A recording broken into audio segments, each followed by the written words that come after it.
তো গাইস আসসালামু আলাইকুম। তো বন্ধুরা সকলে কেমন আছেন? তো আশা করি সকলে অনেক অনেক ভালো আছেন। তো আজকে আবার আপনাদের মাঝে চলে এসেছে নতুন একটি ব্লগ ভিডিও নিয়ে। তো আজকের এই ব্লগ ভিডিওতে আপনাদের মাঝে বিস্তারিত আলোচনা করা হবে। তো এই যে গাছের চারাটি দেখতে পাচ্ছেন, তো এটি কিন্তু হচ্ছে তেঁতুল গাছের চারা। আর এই তেঁতুল গাছের চারা কিন্তু আমরা কম বেশি কিন্তু সকলেই চিনে থাকি। তো আজকে আমি আপনাদের মাঝে বিস্তারিত আলোচনা করব এই যে তেঁতুল গাছ দেখতে পাচ্ছেন, এই তেঁতুল গাছের চারা নিয়ে। আর এই যে তেঁতুল গাছ যে দেখতে পাচ্ছেন, এগুলো কিন্তু খুব কম পরিমাণেই কিন্তু এখন দেখা যায়। আর এই তেঁতুল গাছের চারাগুলো কিন্তু নার্সারিতে বিক্রয় করা হয়ে থাকে। তো আজকের এই ব্লগ ভিডিওতে এই তেঁতুল গাছের চারা নিয়ে আমরা বিস্তারিত আলোচনা করব।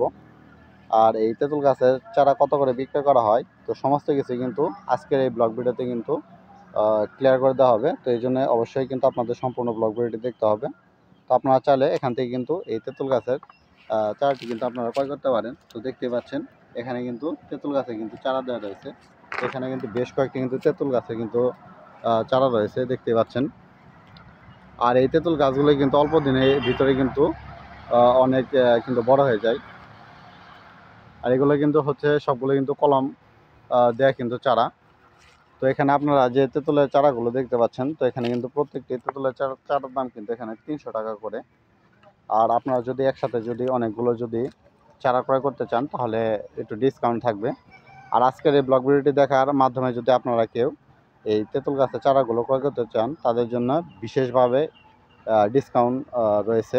তো অবশ্যই আপনারা আজকের এই ভিডিওটি দেখার মাধ্যমে আসার চেষ্টা করবেন। তো বন্ধুরা, যারা আমার চ্যানেলের ব্লগগুলো দেখছেন, আর এই ব্লগগুলো যদি আপনাদের কাছে ভালো লাগে তাহলে কিন্তু অবশ্যই লাইক, কমেন্ট এমনকি চ্যানেলটিকে কিন্তু সাবস্ক্রাইব করতে ভুলবেন না।